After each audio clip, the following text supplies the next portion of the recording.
Welcome to personal finance bulletin money time. मैं हूं आपके साथ मीनू शर्मा, लेकर हाजिर हूं आपकी जेब और जिंदगी पर असर डालने वाली पर्सनल फाइनेंस, बिजनेस और पॉलिसी से जुड़ी तमाम बड़ी खबरें। तो चलिए देर किस बात की, फटाफट शुरू करते हैं इस बुलेटिन में खबरों का सिलसिला।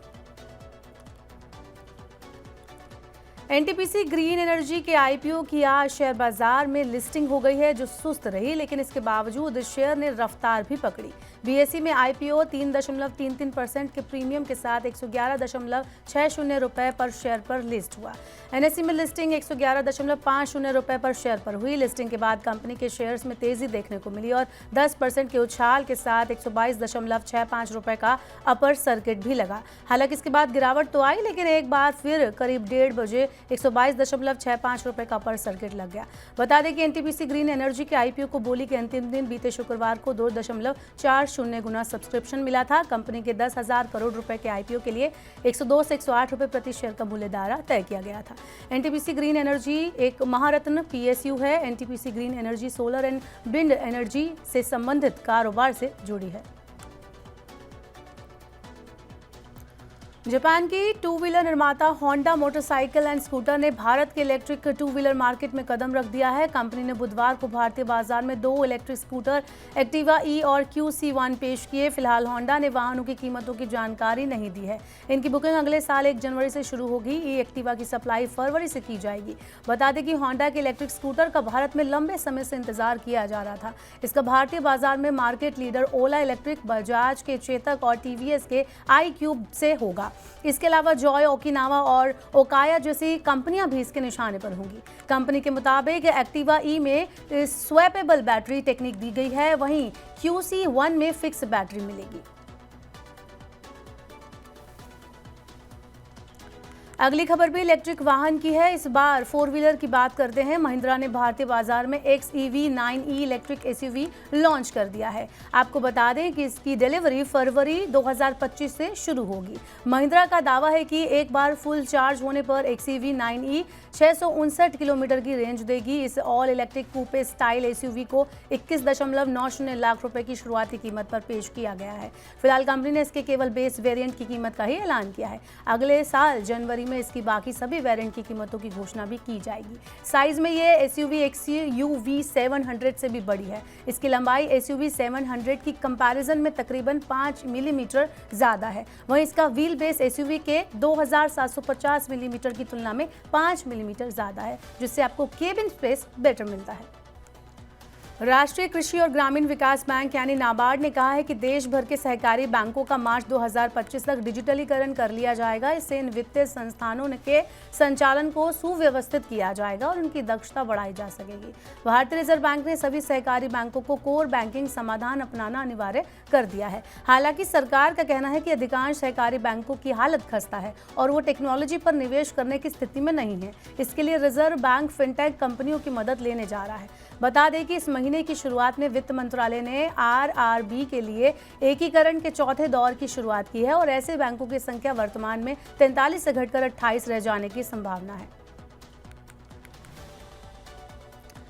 भारतीय रुपए में मंगलवार को आई मजबूती के बाद बुधवार को रुपया एक बार फिर गिर गया। रुपए में बुधवार को 15 पैसे की भारी गिरावट आई। विदेशी मुद्रा विनिमय बाजार में रुपया 84.38 प्रति डॉलर पर खुला और फिर दिन में कारोबार के दौरान 84.48 रुपए प्रति डॉलर पर पहुंच गया। अंत में 84.44 प्रति डॉलर पर बंद हुआ। बाजार के जानकारों के अनुसार अमेरिका के नवनिर्वाचित राष्ट्रपति डोनाल्ड ट्रंप की व्यापार नीतियों को लेकर अनिश्चितता के बीच डॉलर इंडेक्स में मजबूती आई है और ये कच्चे तेल की कीमतों में वृद्धि के बीच डॉलर इंडेक्स 106.51 पर आ गया। वहीं कच्चे तेल की कीमतें बढ़ने से भी रुपए पर दबाव देखने को मिला।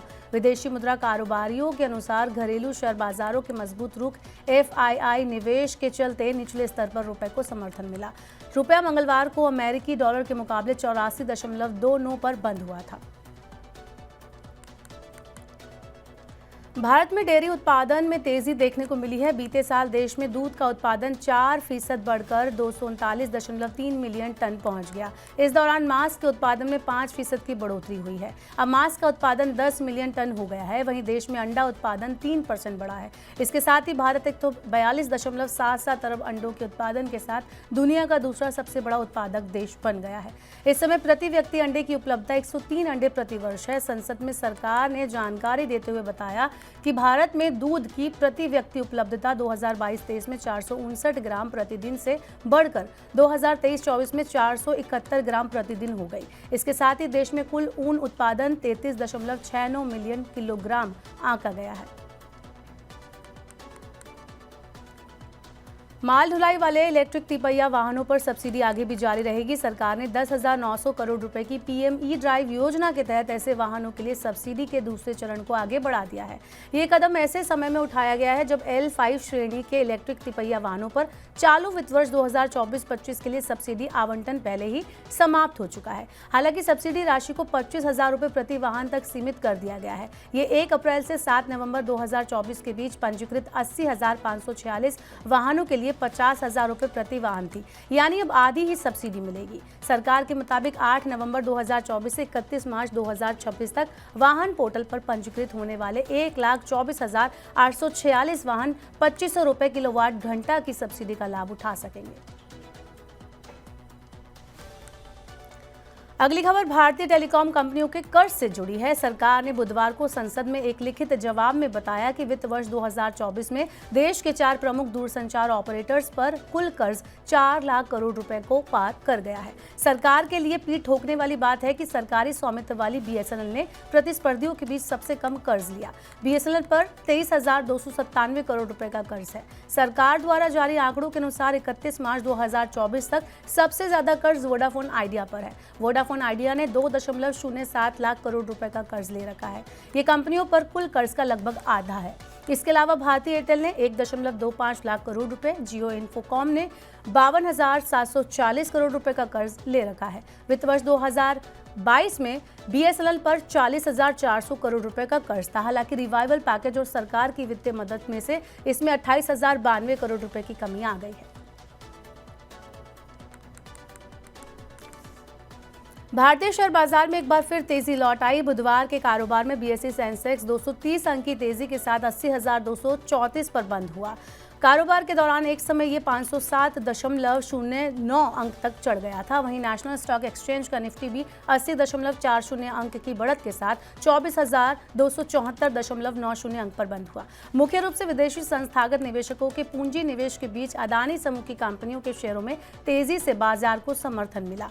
सेंसेक्स में शामिल शेयरों में अदानी पोर्ट्स 6% चढ़ा। Adani power, Adani total gas, Adani enterprises, Adani energy solution और अदानी ग्रीन एनर्जी में अच्छी तेजी रही। इसके अलावा NTPC, HDFC bank, Bajaj finance, Maruti और एक्सिस बैंक भी मुनाफे में रहे।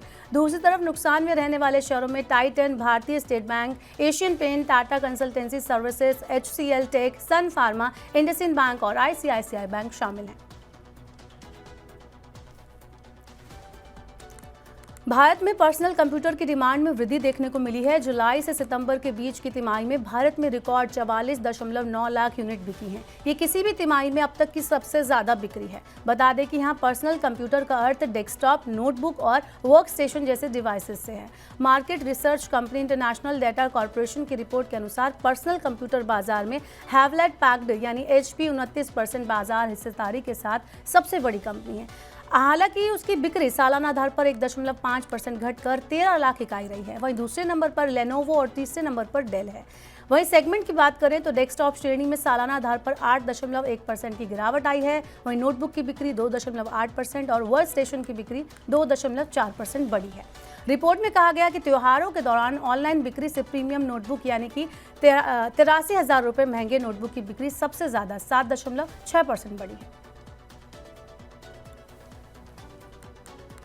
तो ये थी मनी टाइम में आज की तमाम बड़ी खबरें। अब वक्त हो गया आपसे विदा लेने का। अब आपसे होगी कल मुलाकात। पर्सनल फाइनेंस से जुड़ी खबरों को पढ़ने, सुनने, उनसे जुड़े खास कार्यक्रमों को देखने के लिए आप मनी 9 के YouTube चैनल को सब्सक्राइब करें। साथ ही आज का हमारा मनी टाइम आपको कैसा लगा नीचे कमेंट बॉक्स में अपना फीडबैक हमें जरूर दें। फिलहाल के लिए इस बुलेटिन में इतना ही। बने रहिए मनी 9 के साथ। नमस्कार, शुभ रात्रि।